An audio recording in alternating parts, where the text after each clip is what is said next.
We will start with our robot framework scripting.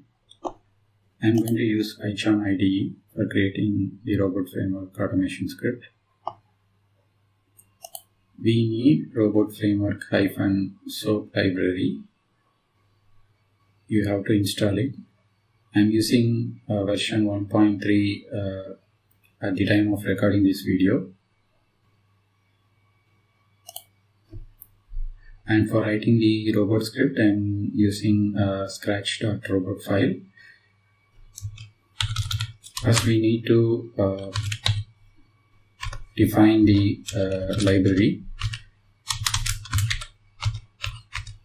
and then I am going to create a variable section to hold the URL.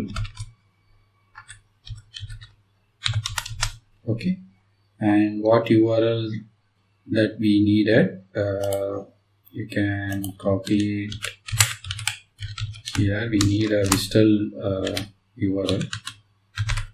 Okay, Vistal file will look like this, but you don't have to go into the details of the Vistal file. You can just mention this Vistal URL, and then you can start with writing the test case scripts. I'll start with a simple example script.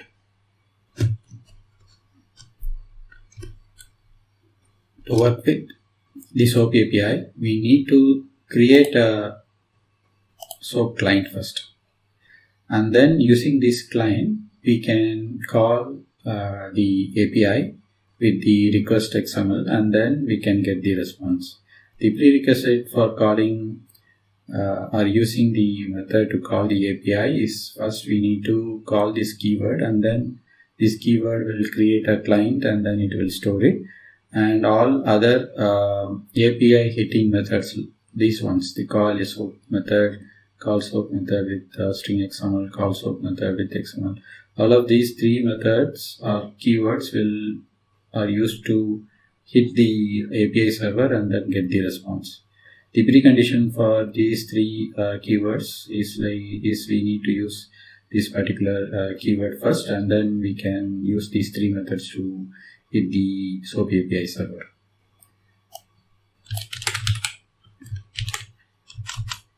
This method will need a URL, a Vistal URL. I'm going to pass that.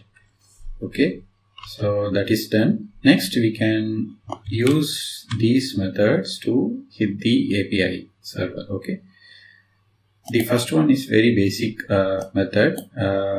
You can use this keyword and then pass in what method name you want to call, and then what argument you want to pass to the request.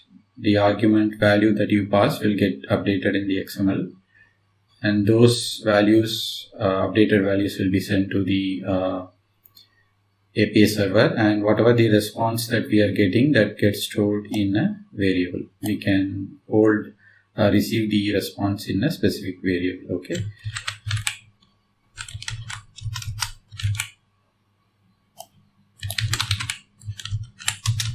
And the method name, what name we need to pass, we will switch to the SOAP UI window. So here, like, you can see a method name, how to find a method name. When you load a Vistal, you will get an entry like this one, and then below you will get a list of operations or method. So we are using a specific method, that is the country name.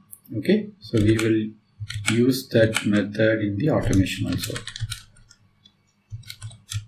Country name, and the parameter that we want to pass is br. Okay, and in this step, this particular call method is going to call this particular method or operation in the API server with this request, okay, with this argument. So when we pass this argument, what happens is it will replace this particular argument in the request XML, and after the replace operation is done, then the updated XML content will be sent to the API server, and whatever the API server response will get stored here, okay. So this response will hold the value, not the full XML content that we are seeing here. It will just store retrieve only the value in the XML. A simple string value it will store, okay. So in case you want to use the entire XML and then you want to pass to a different value, for that you have different keywords that you have to use. Call soap method with string XML and call soap method with XML. So these two keywords will be helpful for you in case if you want to look at the response as exactly the XML that you see it in the SOAP UI. For a simple scripting purposes, I'm starting with this particular keyword, and in the following session we will see the other two keywords also, how we can use that and then hit the API server.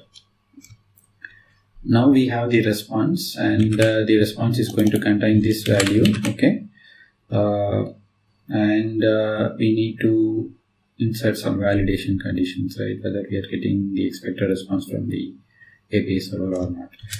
For that, I'm going to use robot framework inbuilt keyword should be equal to string, and the expected string I'm going to provide as Brazil, and the actual response from the server is available in this particular variable.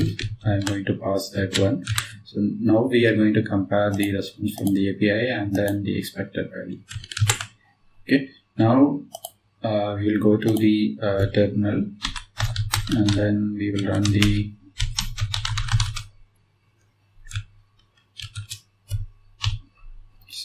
I'm using the scratch pad. This is available in a different location. I'm just passing that path here.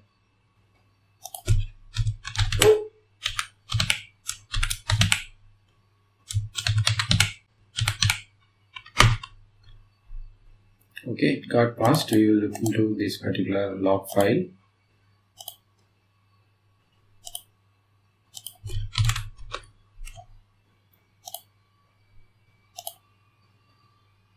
So this particular method is called, and you can see the response from the API server is Brazil. And in the next step, we have compared that particular value with our expected value. So both the expected and actuals are same.